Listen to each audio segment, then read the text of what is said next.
Good morning, YouTube. Again, your boy Faceless Samurai. Beautiful gray skies here in Quebec City, June 14th, 2023. Yeah, weather kind of sucks right now, but I guess it's not a bad thing considering the fires are going here in Western Canada. So I guess it's gonna give them some much needed help. For myself today, you know what? A bit different. I've been playing a lot of Diablo 4 recently, and I guess it's still, a hot topic right now. I mean, the game's been released like a week and a half ago. I wasn't the early access paid for the Ultimate Edition, you know. Although I didn't know that the Battle Pass started only like mid-July, which kind of sucks. I wish they had said more or made it more obvious, I guess, early on, because it wasn't that obvious to me when I bought the package. But anyway, I mean, it's a big release. I thought it was worth like paying the big price to play for a whole extra weekend, you know. Just like I will most likely do with Starfield, obviously, because I can't wait for the game either. So anyway, started off with the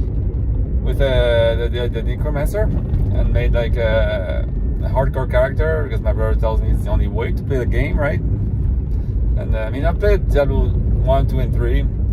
2 and 3 a lot of the hardcore mode, obviously. Like, once you know the game, it makes sense, I guess.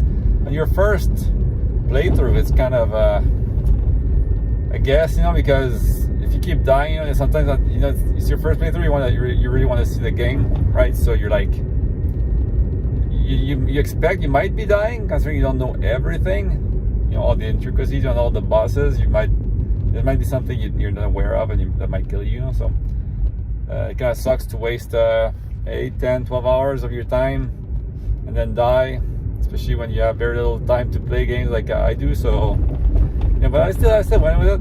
Died on my first character. Made me realize, like, trying to 100% the game and do all the little like dungeons, you know, and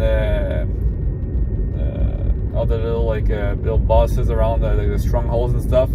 Maybe it wasn't a good idea, you know, because if you just play the main story, the main game, it's quite easy. It's quite easy. Although I haven't beaten Lilith yet. I'm on Act 6 though, so I'm pretty close. But I haven't tried her yet. But all the bosses in the main story so far are quite easy, honestly. Like, so I'm pretty sure I'm gonna be making it. I have like my second character now because the first one died at level 29. So with this one I'm already up to 49 now.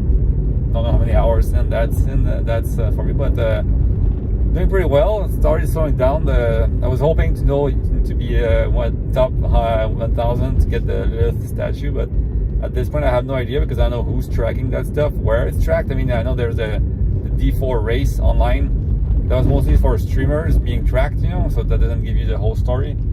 So I really wish Blizzard had made it easier to track, like, who's already like level 100 and how many spots available are left, you know, because maybe I'd give it a bit more of a rush, you know, to finish it. But I mostly play with my brother online. We do co-op, so it makes it a bit easier, I guess. And yeah, almost the end game now. Really hoping to reach 100 with that character, my first or second, I guess, hardcore character. And pretty good so far. I mean, it was hard, like, knowing what to expect, considering D3 was alright. I know it was alright, but the look of the game, there was something wrong, you know. Like, people, like, and even myself, we were expecting like a darker game, darker setting. I mean, the story was still a bit dark, but like, still there was something wrong with the game, I think.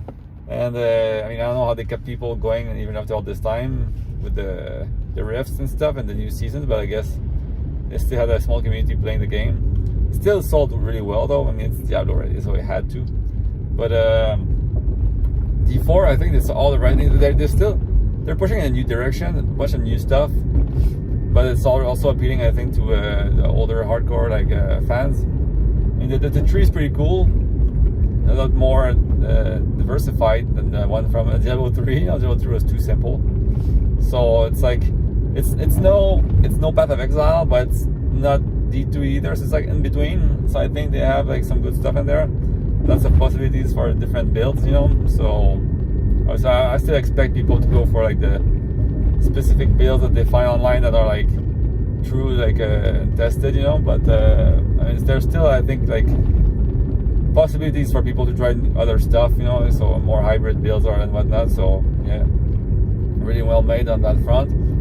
Graphically, the game is beautiful. I like that the camera is always like fixed, you know. It's kind of depending on the area, you know, there's like vantage points you can like go to, and the camera angle changes. It really shows the game, you know? Because I mean, you always play from a top-down perspective, but like everything is highly detailed, so it's nice to have those extra like viewpoints. And even sometimes I noticed, like in the desert, you know, you would walk on the sand dunes in the desert, and sometimes the camera would not be like always like, I don't know, did that like really like you would feel like the bumps and stuff more like wasn't like static, you know. So it kind of felt nice, like seeing that camera is kind of a bit dynamic in that way. What else? Combat a bit more, you know, the dodge mechanic that they brought, I guess, from D3 console version. It's really nice, really adds. I feel it's more like active. You know, I'm playing on the Xbox with the controller, so feels really good there. Having a great time, and especially in hardcore, you're always like on the edge, you know. So I tend to be a bit more like you know, like stressed and stuff because I don't want to die, you know. So I'm always a bit more intense and more into it. And I feel like it's not an action game. It's still an action RPG somewhat, but it feels good to be able to have like extra like a movement that way, you know. Classes are cool as well. Tried the Necromancer. Now I'm down, and Sorceress. Now I'm on the Druid, and the Druid feels good. I was going with the Necromancer thinking that it had more crowd control for hardcore, so I thought it kind of makes sense. And then when I died, I did a little Sorceress in the normal mode, soft core as they like to call it, and then I joined my bro on the hardcore mode with I tried the Druid. I was just like, maybe it's gonna be more tanky, you know, so I thought it could be helpful for hardcore. And it's nice, you know. You have like I have wolves fighting with me, so I still have some of that, I guess, crowd control element that I had, and or you know, extra like minions that you would have with the Necromancer. Not as many, but they're still nice to have them.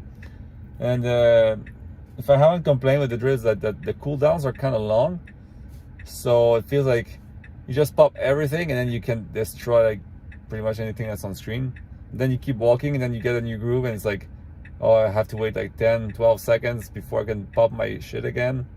So now you're just like tanky, you know, and like tanking stuff and just like hoping to not get killed. Although to play it safe, I keep it on normal just to make sure that I don't get too harder of a enemy group, you know, because I've been surprised with how hard veteran can get sometimes. So it's like you go through shit and it's like super easy, and then all of a sudden you get that one enemy, it's like it fucks you up, so you're like, okay, no, I go back to normal and I'm not taking any chances, you know. So yeah, it's a fun class to play. Like it's different than what I was expecting the Druid, but it's quite nice. I heard good things about the Rogue as well. It's like a mix of play styles of the Assassin and the Demon Hunter. So if you're to that sort of stuff, the Rogue is apparently super fun to play. And Barbarian looks OP. I've seen some people play the Barb, and it's like, and it like destroys like shit up like crazy, you know. It's like I guess it's always been good. The Barb is like the one class, you know, that you always expect. The one thing I was like surprised that they didn't put in is like a Paladin class, you know, like or the Crusader, you know, type of class. I think that's missing in the game. I'm guessing that's coming up in the first expansion. At least I wouldn't be surprised. That's the one class they focus on.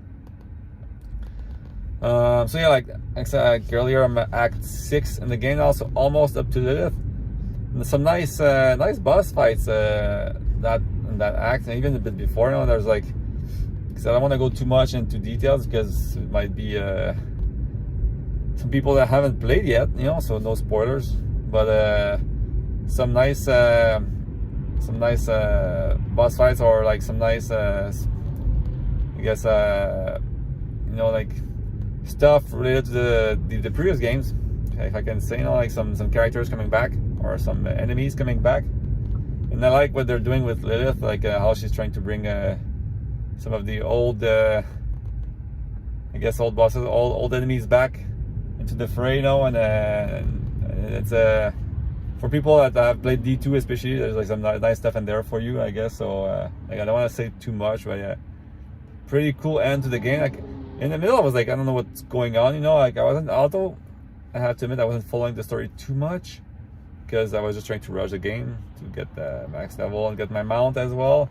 Mount's pretty useful, especially if you want to go. That's one thing with the game. There's like too much crap. It's like all the zones, they have like tons of like statues to find and areas to find and dungeons to go through.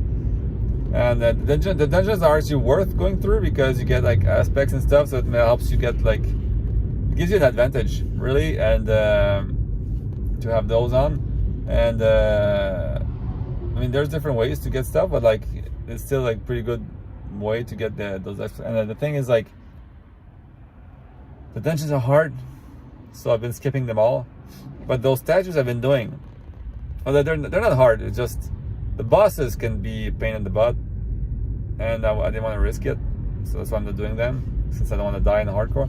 But like the statues are worth it. Like doing stuff in the areas unlocks shit that stays with you no matter what character you make on that realm. So for example, you start with like 4 potions, but I'm now up to 7 potions, I think, and you get extra skill points from doing that also. So when I start a new character, I already have 3 skill points I can put in, so that it gives you quite an advantage. So it's worth going around the map. If there's one thing I wish Blizzard would do, is like those statues. They say, oh, all the statues you've done, you know, on that realm kind of sticks to all, you know, all your characters get the advantages from those statues. It's like, yeah, sure. So there's no point in doing them more than once, right? So why aren't they tracked? Why aren't they tracked on all my characters? You know, like, because if I go back to the map with like the same area with another character, it still doesn't. I can still grab all those statues, but it's pointless because I've already done them. So elements like that should have been like account wide, not character only, because you just do the job twice for no reason, you know. So same with the aspects, you know, it should be like that. So it kind of pisses me off.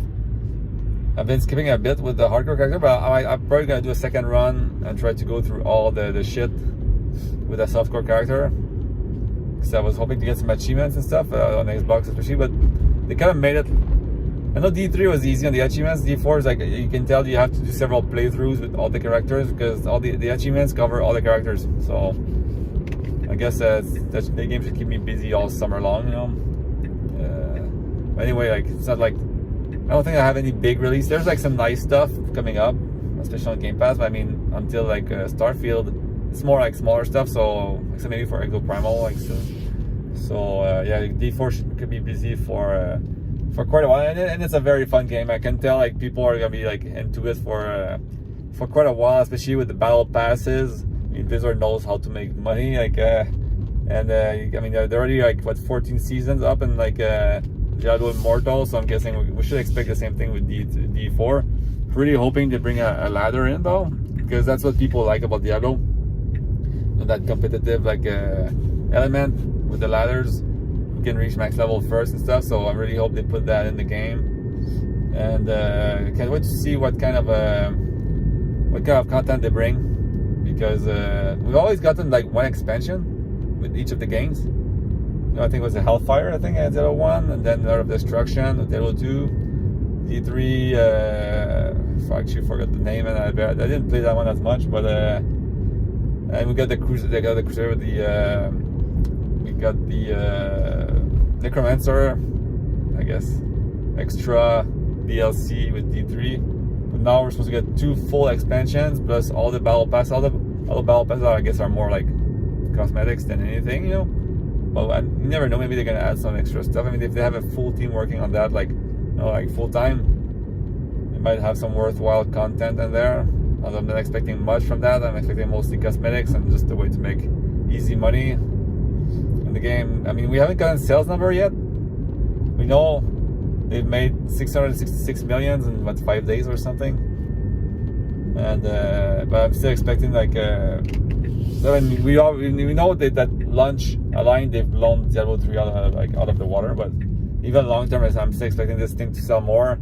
Blizzard was smart to release this on all the systems, like including last gen and PC, all at the same time, you know. They're trying to get that mass market as much as possible. Like releasing like next gen only would have like just made it harder for them, I guess, to, but they still would have beaten their record, I think, but I don't think they would have sold as much. So yeah, if you haven't tried it yet, just give it a shot. D4, honestly, like, or if you want to wait for that Activision Blizzard purchase to be over, and if you're on Xbox and Game Pass, you might want to wait for that. You never know. I know I couldn't wait, so went ahead and paid the price. But anyway, that'll be it for me today. Hopefully you guys enjoyed it. As always, don't forget to subscribe, like or dislike if you don't like the video, and leave a comment if you feel like it. All right, bye bye, have a good one.